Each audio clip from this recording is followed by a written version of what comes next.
નમસ્કાર વિદ્યાર્થી મિત્રો, ધોરણ 7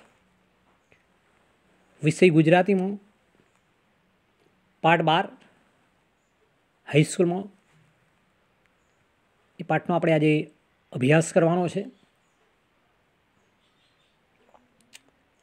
હાઈસ્કૂલ પાઠના લેખક ગાંધીજી છે.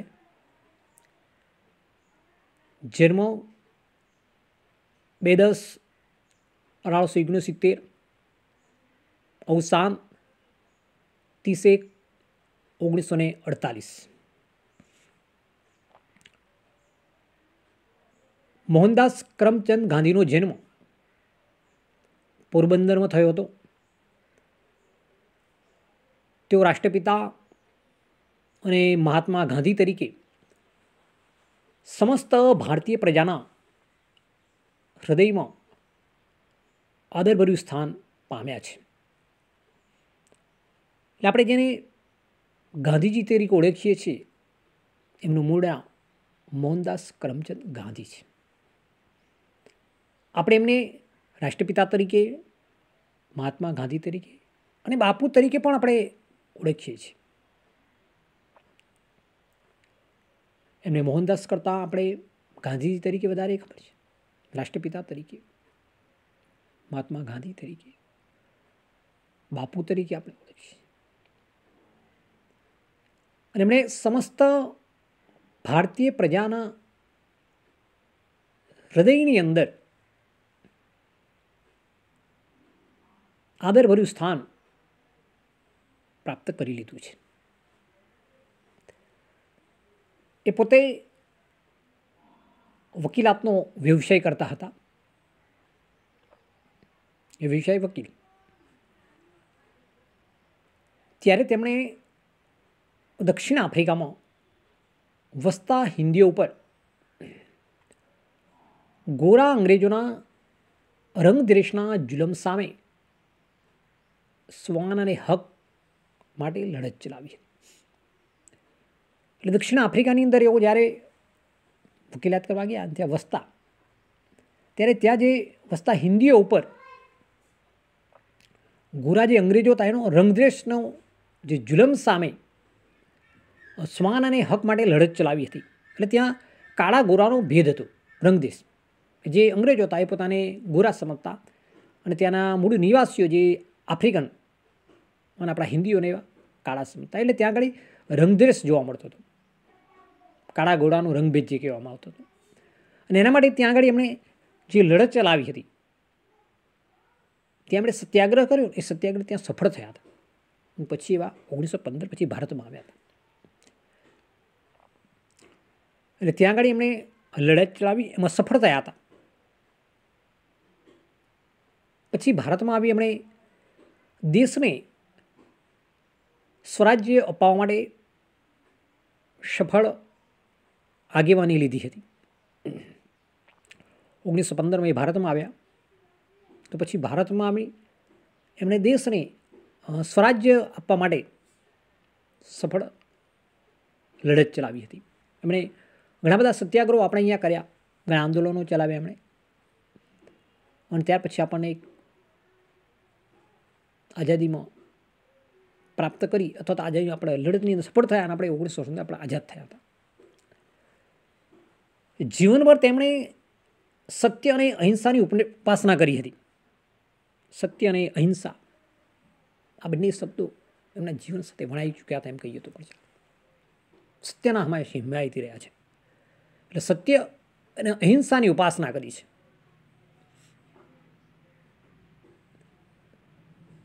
સત્યના પ્રયોગો અથવા આત્મકથામાં ગાંધીજીએ નિખાલસથી સત્યની પ્રતિષ્ઠા કરતી પોતાની જીવનકથા સરળ અને સચોટ ગદ્ય સ્વરૂપમાં નિરૂપી છે. સત્યના પ્રયોગો એ ગાંધીજીની આત્મકથા છે. એટલે આપણે અહીંયા સત્યના પ્રયોગો અથવા તો એમણે આત્મકથા તરીકે ઓળખીએ છીએ. એની અંદર એમણે નિખાલસતાથી સત્યની પ્રતીતિ કરાવી, પ્રતિષ્ઠા કરી છે. એ પોતાના જીવનકથાને એમણે સરળ અને સચોટ ભાષાની અંદર ગદ્ય સ્વરૂપમાં નિરૂપીએ છે. અને સત્યના પ્રયોગો જે ગાંધીજીની આત્મકથા છે એ વિશ્વભરની ઉત્તમ આત્મકથાઓમાંની એક છે. એટલે વિશ્વની આત્મકથાઓમાં એની ગણના થાય છે કે વિશ્વની જે ઉત્તમ જે આત્મકથાઓ છે એમાંની એક આ ગાંધીજીની સત્યના પ્રયોગો છે. હિન્દ સ્વરાજ, આરોગ્યની ચાવી, અનાસક્તિ યોગ, મંગલ પ્રભાત, વ્યાપક ધર્મ ભાવના વગેરે અનેક પુસ્તકોમાં તેમના વિચારો રજૂ થયા છે. કયા કયા પુસ્તકો? એમ તો હિન્દ સ્વરાજ, આરોગ્યની ચાવી, અનાસક્તિ યોગ, મંગલ પ્રભાત, વ્યાપક ધર્મ ભાવના વગેરે અનેક પુસ્તકોમાં તેમના વિચારો રજૂ થયા છે. દક્ષિણ આફ્રિકાના સત્યાગ્રહનો ઇતિહાસ પુસ્તકમાં ચાલેલી 8 વર્ષ લાંબી સત્યાગ્રહની લડતનો ચિતાર આપ્યો છે. દક્ષિણ આફ્રિકાની અંદર જે આફ્રિકાનો જે ઇતિહાસ એમણે રજૂ કર્યો એ ઇતિહાસમાં ચાલેલી 8 વર્ષ લાંબી સત્યાગ્રહની લડતનો એમણે ચિતાર આપ્યો છે. દક્ષિણ આફ્રિકાની અંદર જે સત્યાગ્રહ થયો એ સત્યાગ્રહની અંદર 8 વર્ષ સુધી ચાલેલી લાંબી સત્યાગ્રહની લડતનો એમાં ચિતાર આપ્યો છે. ઇન્ડિયન ઓપિનિયન, યંગ ઇન્ડિયા, નવજીવન, હરિજન બંધુ વગેરે વિચારપત્રોના તેઓ તંત્રી હતા. આપણે જેમ અહીંયા જે જુદા જુદા અખબારો આવે છે, હાલના આપણે અહીંયા સંદેશ આવતો હોય, ગુજરાત સમાચાર આવતું હોય, ભાસ્કર આવતું હોય, ઉદય ગુજરાત હોય, એ પ્રમાણેના જે તે સમયે જે અખબારો ચાલતા વિચારપત્રો, ઇન્ડિયન ઓપિનિયન્સ, યંગ ઇન્ડિયા, નવજીવન, હરિજન બંધુ આ વગેરે વિચારપત્રોના તેવા તંત્રી હતા.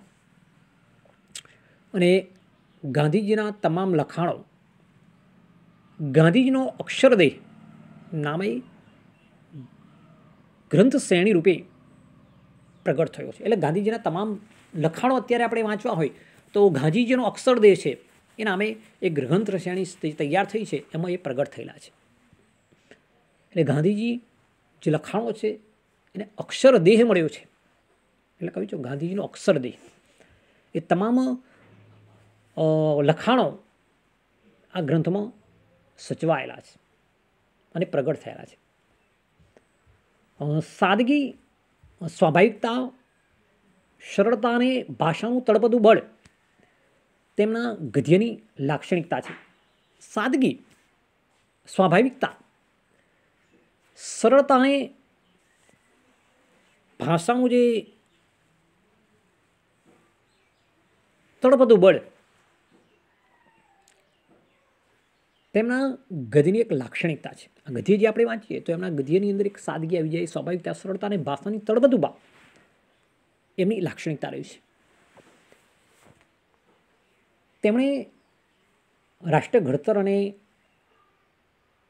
લોક શિક્ષણના કાર્યમાં ઉમદા ફાળો આપ્યો હતો. રાષ્ટ્રનું જે ઘડતર કરવાનું હતું, લોક શિક્ષણ, એમણે કેળવણીના હંમેશા હિમાયતી રહ્યા છે. તો એમની અંદર એમણે પોતાના કાર્યનો ઉમદા ફાળો આપ્યો હતો. હવે જે આપણે આ જે પ્રકરણ આપણે જે હાઈસ્કૂલ પાઠમાં અભ્યાસ કરવાનો છે એ પ્રકરણની જો વાત કરીએ તો આ પ્રકરણ ગાંધીજીની આત્મકથા સત્યના પ્રયોગમાંથી લેવામાં આવ્યું છે. હાઈસ્કૂલ જે પાઠ આપણે અત્યારે અભ્યાસ કરી રહ્યા છે એ પાઠ ગાંધીજીની આત્મકથા સત્યના પ્રયોગમાંથી લેવામાં આવ્યું છે. એટલે ગાંધીજીના જીવનના એટલે વિદ્યાર્થી જીવનના કેટલાક સંસ્મરણો આ આત્મકથા ખંડમાં સરળ અને સચોટ ભાષામાં આલેખાયા છે. કે ગાંધી જ્યારે વિદ્યાભ્યાસ કરતા એમનું વિદ્યાર્થી જીવન હતું એ સમયે એમના જીવનની અંદર એવા કેટલાક સંસ્મરણો હતા. એ સંસ્મરણોને એમણે આ આત્મકથા ખંડની અંદર સરળ અને સચોટ ભાષાની અંદર આલેખ્યા છે. ગાંધીજીનો જે બાળ વિવાહ થતા અભ્યાસમાં પડતો વિક્ષેપ અને તેમની શરમાળ પ્રકૃતિનું તેમજ સેવા પરાયણ સ્વભાવનું સરસ આલેખન થયું છે. તેમણે કેળવણી વિશેના વિચારો પણ સ્પષ્ટ રીતે રજૂ કર્યા છે. એટલે ગાંધીજીનો બાળ વિવાહ થયો હતો, એટલે બાળ વિવાહ થતાં એમના અભ્યાસની અંદર જે વિક્ષેપ પડ્યો છે, એમની જે શ્રમાળ પ્રકૃતિ છે, એમનું જે સેવાપ્રાયણ પ્રવૃત્તિ સ્વભાવ છે, એનું સરસ એક આલેખન આ પાઠમાં થયેલું છે. એમણે કેળવણી વિશેના કેટલાક વિચારો પણ અહીંયા સ્પષ્ટ રીતે રજૂ કર્યા છે.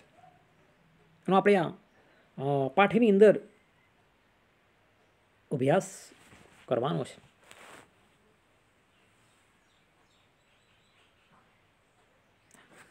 હવે આપણે આગળ જોઈએ, પાઠની શરૂઆત કરીએ છીએ. હવે અત્યારે આ જે ચર્ચા કરી આપણે ગાંધીજીનો જે પરિચય હતો, લેખક પરિચય, એની ચર્ચા કરી. પાઠમાં જોઈએ હવે આપણે. વિવાહ થયા ત્યારે હું હાઈસ્કૂલમાં ભણતો હતો, ગાંધીજી કહી રહ્યા છે કે ગાંધીજીનો જ્યારે વિવાહ થયો ત્યારે શું થાય, પોતે હાઈસ્કૂલમાં ભણતા હતા. એ હું આગળ લખી ગયો છું. ગાંધીજી કહે છે કે હું આગળ લખી ગયો છું. તે વેળા અમે 3 ભાઈઓ એક જ સ્કૂલમાં ભણતા હતા. એટલે ગાંધીજીમાં 3 ભાઈઓ હતા. એટલે કહ્યું છે કે તે વેળા અમે 3 ભાઈઓ એક જ સ્કૂલમાં ભણતા હતા.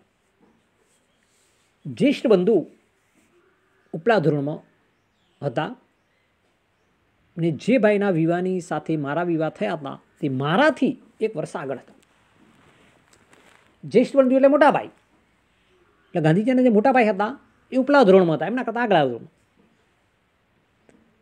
અને જે ભાઈના વિવાહ ગાંધીની સાથે થયા હતા, એટલે ગાંધીજીને એમના ભાઈના આ બંને ભાઈઓના વિવાહ થયા હતા તે મારાથી 1 વર્ષ આગળ હતા. એ એમનાથી 1 વર્ષ આગળ, એટલે પેલા મોટા ભાઈ એમના કરતાં ઉપલા ધોરણોમાં હતા અને ગાંધીજીના ભાઈ એમનાથી 1 વર્ષ આગળ હતા. વિવાહનું પરિણામ એ આવ્યું કે અમારું 2 ભાઈનું 1 વર્ષ નકામું ગયું. એટલે બાળ વિવાહ થઈ ગયા. બાળ લગ્ન તો તે વખતે થતા હતા પ્રાચીન સમયની અંદર. એમાં ગાંધીજી પણ આ બાળ વિવાહનો ભોગ બનેલા છે એવું કહેવાય. તો એમનું જે પરિણામ, જે બાળ લગ્ન વિવાહ થયા, એ વિવાહનું પરિણામ એ આવ્યું કે એટલે ગાંધીજી અને એમના જે ભાઈ હતા, આ બંને ભાઈઓનું 1 વર્ષ નકામું ગયું. મારા ભાઈને સારું તો એથી વિષમ પરિણામ આવ્યું કે એમના ભાઈનું શું હતું, એનાથી વિષમ પરિણામ. એટલે વિવાહ પછી તે નિશાળમાં ન રહી શક્યા. એટલે જો ગાંધીજીના ભાઈનું બાળ વિવાહ થયા તો વિષમ પરિણામ એ આવ્યું કે વિવાહ પછી એ નિશાળમાં જ જઈ શક્યા નહીં, એટલે રહી શક્યા નહીં. આવું અનિષ્ટ પરિણામ તો દેવ જાણે કેટલા જુવાનોનું આવતું હશે. દેવ એટલે ભગવાન જાણે કે આવું અનિષ્ટ પરિણામ ખરી પણ એમ કહેવાય ને કે વિવાહની સાથે પાછું શાળામાં જવાનું, વિવાહ જો બંને એક સાથે નહીં થઈ શકે. એટલે ગાંધીને એવું કેવું થાય, અનિષ્ટ પરિણામ તો ભગવાન જાણે કેટલા યુવાનોનું આવતું હશે કે જેમનું લગ્ન અને અભ્યાસ જ્યારે સાથે સાથે હોય તો 2 શક્ય ન બને. વિદ્યાભ્યાસ ને વિવાહ 2 એક સાથે તો હિન્દુ સંસારમાં જ હોય. ગાંધીજીએ કહ્યું છે કે વિદ્યાભ્યાસ અને વિવાહ આ 2 એક સાથે તો હિન્દુ સંસારમાં જ હોય. હિન્દુ સંસારમાં આવું હોય, અભ્યાસ કરો અને વિવાહ. પહેલાંના સમયમાં આવું હતું, બાળ લગ્ન બાળ વિવાહ થતા હતા. પછી આગળ કહ્યું છે કે મારો અભ્યાસ ચાલુ રહ્યો. કોનો? એટલે ગાંધીજીનો. ગાંધીજીએ કહ્યું છે કે આગળ મારો અભ્યાસ ચાલુ રહ્યો. હાઈસ્કૂલમાં હું ઠોઠ નિશાળીઓ ન ગણાતો. એટલે આમનો જે અભ્યાસ ચાલુ રહ્યો છે, એટલે ગાંધીજી કહે છે કે હું હાઈસ્કૂલની અંદર ઠોઠ નિશાળીઓ ન ગણાતો. શિક્ષકોની પ્રીતિ તો હંમેશા સાચવી હતી. શિક્ષકો સાથેનો પ્રેમ ભાવ એ ગાંધીજીએ સાચવ્યો હતો. અને હંમેશા શિક્ષક અને વિદ્યાર્થીનો જે સંબંધ છે એ હંમેશા સચવાવો જોઈએ. એ પ્રીતિ, એમની સાથેનો પ્રેમભાવ, લાગણી, આ બધા સંબંધો હંમેશા સાચવી રાખે. દર વર્ષે મા બાપને વિદ્યાર્થીના અભ્યાસ તેમજ વર્તન વિશે પ્રમાણપત્ર મોકલવામાં આવતા હતા. પહેલાં સમય દર વર્ષે જ્યારે મા બાપને વિદ્યાર્થી શાળાની અંદર હોય તો એ માટે અભ્યાસ સમય દરમિયાન અભ્યાસ અને વર્તન વિશે પ્રમાણપત્ર મોકલવામાં આવતું. તેમાં કોઈ દિવસ મારું વર્તન કે અભ્યાસ ખરાબ હોવાની ટીકા થઈ નથી. એટલે જે શાળામાં અભ્યાસ કરતા તો શાળાની અંદરથી એક પ્રમાણપત્ર આપવામાં આવે, એમાં અભ્યાસના વર્તન અને તમારું વર્તન અભ્યાસ કેવો છે એમ આવી એક નોંધ થાય અંદર. જો વિદ્યાર્થી અનિયમિત હોય, અભ્યાસ સારો ના હોય તો અંદર નોંધ કરવામાં આવતી કે અભ્યાસ સારો નથી, અભ્યાસ મધ્યમ છે, ઠીક છે, વર્તણૂક સારી નથી, આવું બધું. એટલે આવા પ્રમાણપત્રની અંદર નોંધ હોય. એમાં ગાંધીજી કહ્યું કોઈ દિવસ મારું વર્તન કે અભ્યાસ ખરાબ હોવાની ટીકા થઈ નથી. બીજા ધોરણ પછી ઇનામો પણ લીધા અને 5મા ધોરણ તથા 6ઠ્ઠા ધોરણમાં અનુક્રમે માસિક 4 રૂપિયા ને 10 રૂપિયાની શિષ્યવૃત્તિ પણ મળી હતી. એટલે બીજા ધોરણ પછીના જે ઇનામો એમણે લીધા, 5મા તથા 6ઠ્ઠા ધોરણમાં અનુક્રમે માસિક 4 રૂપિયા અને 10 રૂપિયાની જે શિષ્યવૃત્તિ મળતી. શિષ્યવૃત્તિ એટલે કે જે નાણાંની મદદ, અભ્યાસ માટે નાણાંની મદદ મળે અને આપણે શિષ્યવૃત્તિ કહીએ છીએ. આ મળવામાં મારી હોશિયારી કરતાં દૈવે વધારે ભાગ લીધો હતો. શું કહે છે કે મારી હોશિયારીને બતાવશું તું ભગવાનનો પાપ. એ વૃત્તિઓ બધા વિદ્યાર્થીઓ સારું નહીં, જે શિષ્યવૃત્તિ જે મળતી એ બધા વિદ્યાર્થીઓ માટે સારું નહીં, પણ જેઓ સોરઠ પ્રાંતના હોય તેમાં પહેલું પદ ભોગવે તેને સારું હતું. બધા વિદ્યાર્થીઓ માટે નથી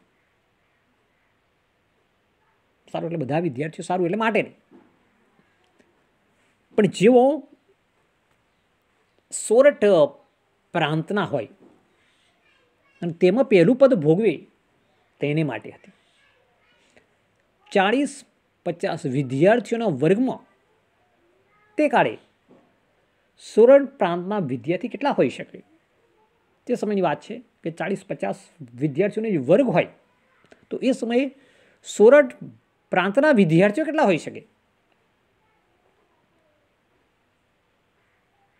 આગળ છે કે મારું પોતાનું સ્મરણ એવું છે કે મને મારી હોશિયારી વિશે કોઈ માન નહોતું.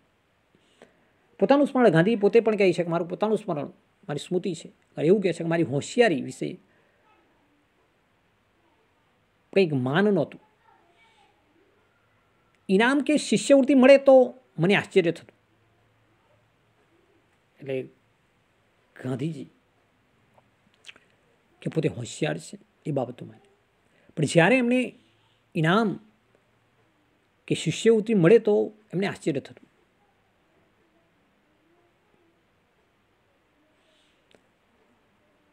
પણ મને મારા વર્તન વિશે મને બહુ ચીવટ હતી.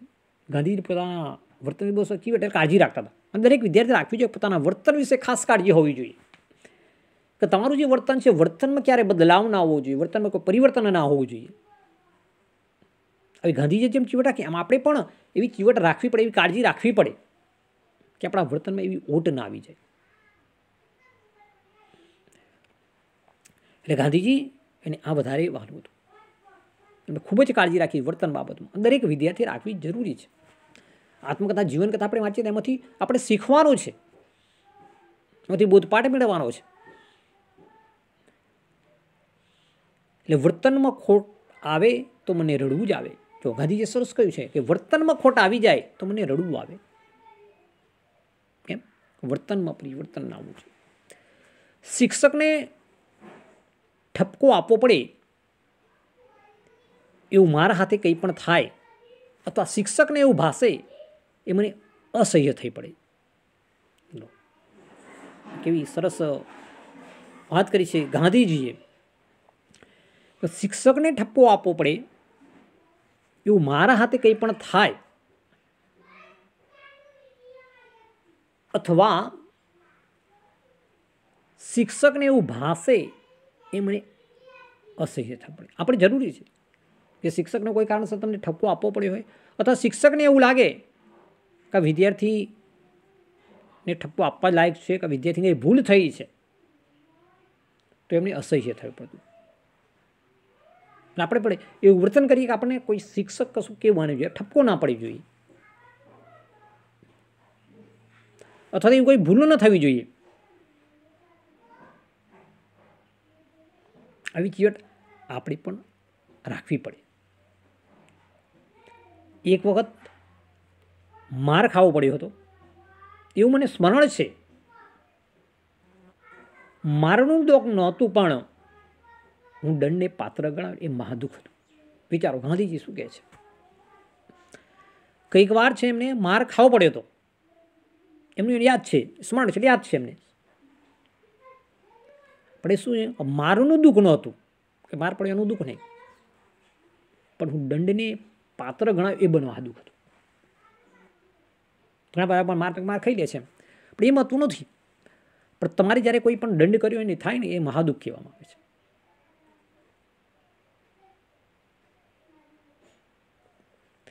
એટલે આ ગાંધીના શિક્ષણ વિશેના પોતાના વર્તન વિશેના જે ઉચ્ચ વિચારો એમણે રજૂ કર્યા છે એમાંથી આપણે શીખવાનું છે.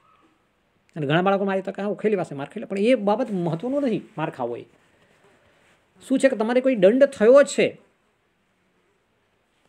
એને મહાદુખ ગણાય છે.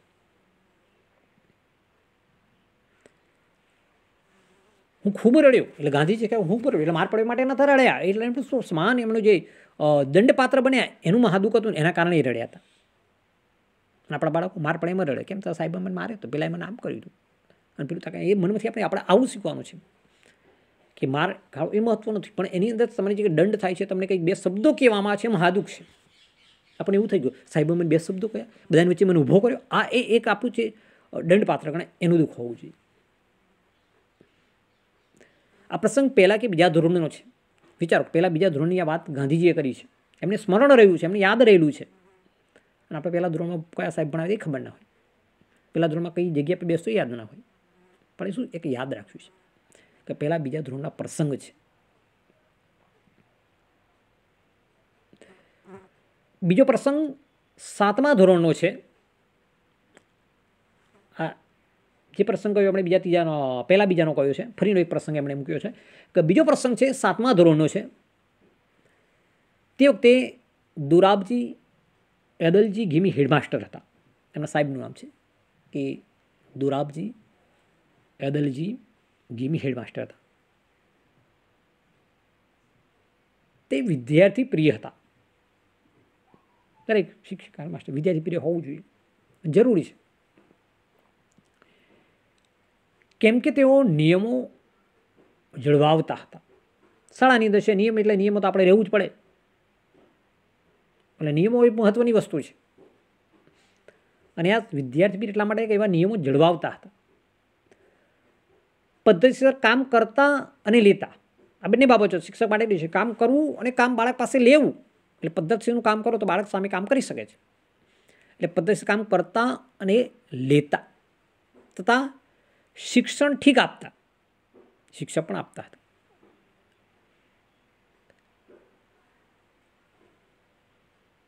તેમણે ઉપલા ધોરણના વિદ્યાર્થીઓને સારું કસરત અને ક્રિકેટ ફરજિયાત કર્યા હતા.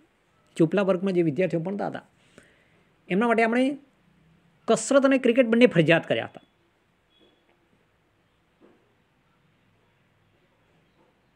મને તેનો અણગમો હતો. કોને તો? ગાંધીજીને. કે એમના શિક્ષકે શાળાની અંદર કસરત ફરજિયાત અને ક્રિકેટ ફરજિયાત. આપણે ખુશ થઈએ ક્રિકેટ ફરજિયાત, કસરતમાં નહીં પણ ક્રિકેટ હા લાવો કે બેટ બોલ લઈને નીકળી જઈએ. પણ ગાંધીજીનો અણગમો હતો. ફરજ પડી તે પહેલાં તો કદી કસરત ક્રિકેટ કે ફૂટબોલમાં ગયો નહોતો. ગાંધીજી કહે છે કે ફરજ પડે ફરજિયાત કર્યું એટલે ફરજ થઈ ગઈ બધાની કે દરેક વિદ્યાર્થીઓએ કસરત ક્રિકેટ અને ફૂટબોલમાં જવું જોઈએ. એટલે ફરજ પડી તે પહેલાં કદી એ કસરત ક્રિકેટ કે ફૂટબોલમાં ગયો નહોતો. ન જવામાં મારી શરમાળ પ્રકૃતિ પણ એક કારણ હતું. જો વિચારો કેમ ગાંધીજી નથી ગયા, તો એમની શરમાળ પ્રકૃતિને કારણે. એ શરમાળ પ્રકૃતિ હતી એમની, શરમાતા હતા, એક કારણ હતું. હવે હું જોઉં છું કે એ અણગમો મારી ભૂલ હતી. સ્વીકારી લીધું. હવે ગાંધી શું વિચારે છે, જે અણગમો હતો એ શું છે, ગાંધીજીની ભૂલ હતી. એ શરમાળ પ્રકૃતિના હતા, એ પણ એમની ભૂલ ગણે છે કે હવે હું જોઉં છું કે એ અણગમો મારી ભૂલ હતી. કસરતને શિક્ષણની સાથે સંબંધ ન હોય એવા ખોટા વિચાર તે વેળા હું ધરાવતો હતો. શું છે એમના વિચારો?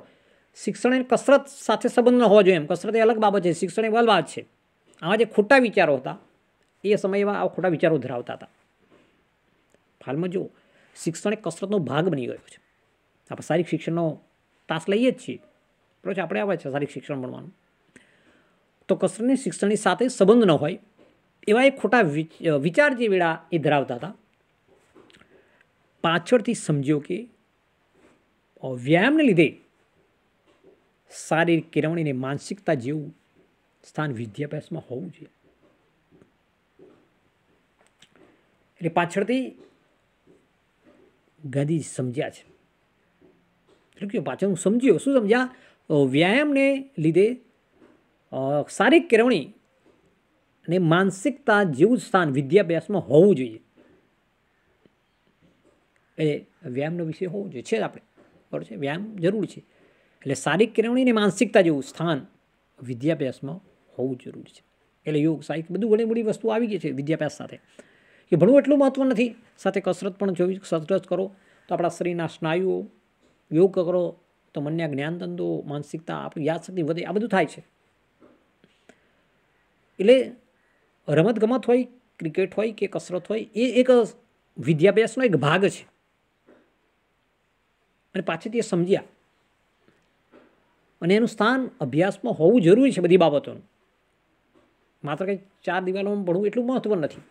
એટલે આપણે સહજાસ પ્રવૃત્તિઓ જે કરતા હોય એમાં પણ ભાગ લેવો જોઈએ. કસરત હોય કસરતમાં, ક્રિકેટ હોય ક્રિકેટમાં, ફૂટબોલ હોય ફૂટબોલમાં. અને વિદ્યાભ્યાસ દ્વારા જે બાળક આગળ જઈ શકે છે અભ્યાસની સાથે સાથે. એટલે કંઈ માત્ર ભણ્યા પછી કંઈ કોઈ ક્રિકેટમાં એમ નથી જવાતું. અભ્યાસની સાથે સાથે તમે ભણતા ભણતા આગળ જાઓ તો એમાં જઈ શકાય છે. એટલે કંઈ ગણીને પછી આપણે બહાર પડીને ચલો અમારે ક્રિકેટ શીખવી તો ના શીખાય, એ બધું અભ્યાસની સાથે સાથે જ આવી જાય, કસરતને બધું. પણ એ પ્રમાણે નક્કી કરેલું હોય કે વિદ્યાભ્યાસ સમય વિદ્યાભ્યાસ અને રમતની સમય રમત, કસરતની સમય કસરત, એ પ્રમાણે આગળ વધવું જોઈએ તો એમાં સફળતા પ્રાપ્ત થઈ શકે છે. એટલે આ પાઠમાં આજે આપણે આટલા સુધી રાખીએ છીએ. પછીનો જે તાસ લઈશું એમાં આગળના મુદ્દા ચલાવીશું. એટલે આજે આપણે આટલો જે અભ્યાસ જે ચલાવ્યો છે એની અંદર જે કંઈ વ્યાકરણ સંબંધી સમાનાર્થ હોય, વિરુદ્ધાર્થ હોય, કહેવત હોય, રૂઢિપ્રયોગ હોય, એ બધું પીડીએફ તમને આપું. એ મુજબ તમે તમારી નોટમાં ઉતારી લેજો. એટલે ઉપર શીર્ષક બનાવી દેવાનું હાઈસ્કૂલ, પછી લેખકના તો મહાત્મા ગાંધી, સાહિત્ય પ્રકાર તો આત્મકથા ખંડ એવું લખજો સાઈડની અંદર. પછી વ્યાકરણ હોય તો પછી સમાનાર્થી શબ્દો, એની જે વિરોધી શબ્દ, એની જે કંઈ આવે એ તમારે કમ્પ્લીટ લખવાનું છે. જ્યારે પ્રશ્ન જવાબ લખો તો પછી તમારે જ્યારે પૂર્ણ થાય ત્યારે એ રીતે લખવાનું છે. એટલે આજે આટે સુધી રાખીએ છીએ. એટલે જે પીડીએફ તમને આવે એ પણ સારા અક્ષર લખજો. આપણે ગુજરાતી છે એટલે અક્ષરોમાં ખાસ ધ્યાન જરૂરી છે. એટલે